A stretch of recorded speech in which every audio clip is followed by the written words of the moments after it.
வணக்கம். ரிஷபராசி மார்கழி மாத ராசி பலன்கள்.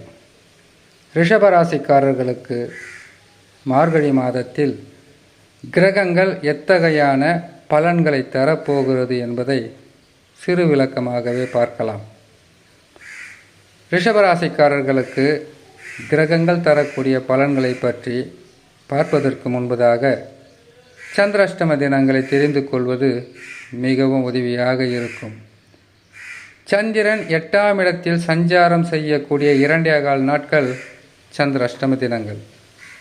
இந்த சந்திராஷ்டம தினங்களில் புதிதாக தொழில் தொடங்கக்கூடாது, புதிதாக வெளியூர் பிரயாணம் செய்யக்கூடாது, யாரிடமாவது கடன் கொடுப்பது அல்லது பெறுவது முற்றிலும் தவிர்க்க வேண்டும். வண்டி வாகனங்களில் வேகமாக செல்லக்கூடாது. குடும்பத்திலும் சரி, வேலை செய்கின்ற இடத்திலும் சரி, தேவையில்லாத வார்த்தைகளை பயன்படுத்தக்கூடாது. 2.25 நாட்களில் பொறுமை நிதானத்துடன் இருந்தால் பெரிதளவு பாதகம் இருக்காது. சந்திராஷ்டம தினங்களை பார்க்கலாம். 29/12/2024 மார்கழி மாதம் 14ஆம் தேதி ஞாயிற்றுக்கிழமை இரவு 11:48 தனுசு ராசியில் சந்திர பகவான் சஞ்சாரம் செய்யும் போது ரிஷபராசியான உங்களுக்கு சந்திராஷ்டம தினம் ஆரம்பமாகும்.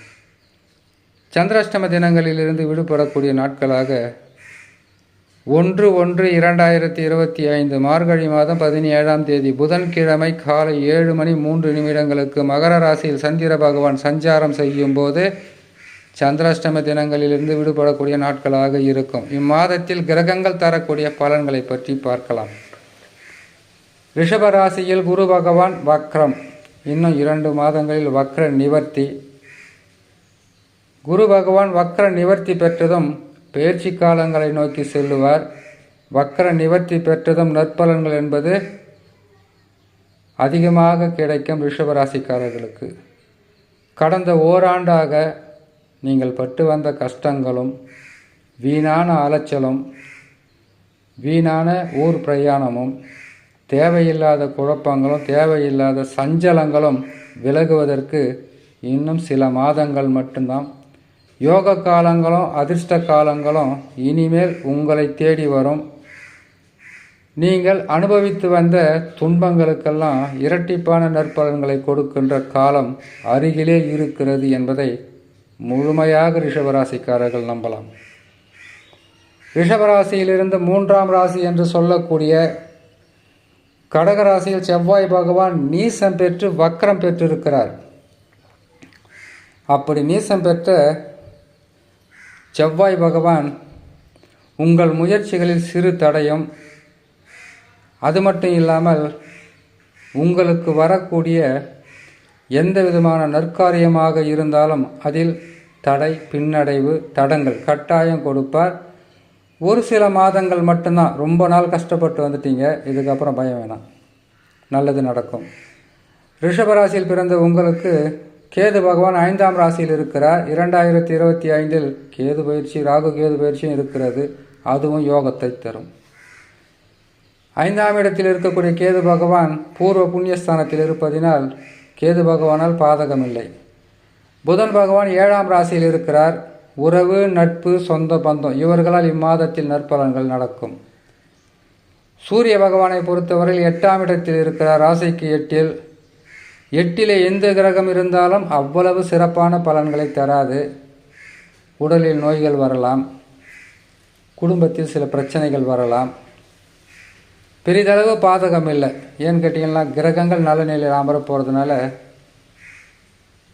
சூரிய பகவான் 8ஆம் இடத்தில் இருப்பதினால் உடலில் சில பிரச்சனைகளும் குழப்பமான சூழ்நிலையும் வந்து போகும். சுக்கிரன் 9ஆம் ராசியில் அமர்ந்து இருக்கிறார். இதுநாள் வரையில் தடைப்பட்டு வந்த பொருளாதார உயர்வு, வருமானம் முற்றிலும் உங்களுக்கு நற்பலன்களை தரத்துக்கு ஆரம்பிச்சிடும். சனி பகவான் 10ஆம் ராசியில் இருக்கிறார்.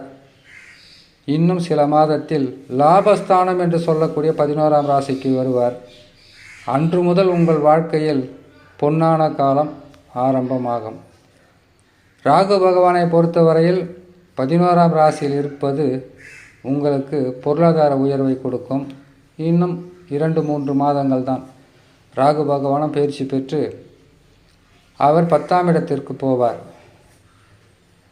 இந்த மார்கழி மாதத்தில் உங்களுக்கு சூரிய பகவான், செவ்வாய் பகவானை தவிர மற்ற கிரகங்கள் சாதக நிலையில் இருப்பதினால் இம்மாதத்திலிருந்தே நற்பலன்கள் நடக்க ஆரம்பிக்கும். சுப நிகழ்ச்சிகள் என்பது செய்வதற்குண்டான வழிகள் பிறக்கும், தடைகள் விலகும், தடங்கல்கள் விலகும். உங்களுக்கு இதுநாள் வரையில் இருந்து வந்த கஷ்டங்களும் நஷ்டங்களும் விலகி நற்பலன்கள் நடப்பதற்குண்டான வழியும் அதற்குண்டான அனைத்து வகையான நன்மைகளையும் செய்வதற்கு கிரகங்கள் முன்வரும். இனிமேல் உங்கள் வாழ்க்கையில் அதிகப்படியான சந்தோஷமும் வெற்றியும் நிம்மதியும் உங்களை தேடி வரும் என்று சொல்லி இன்னொரு நல்ல பதிவில் உங்களை நான் சந்திக்கிறேன். நன்றி, வணக்கம்.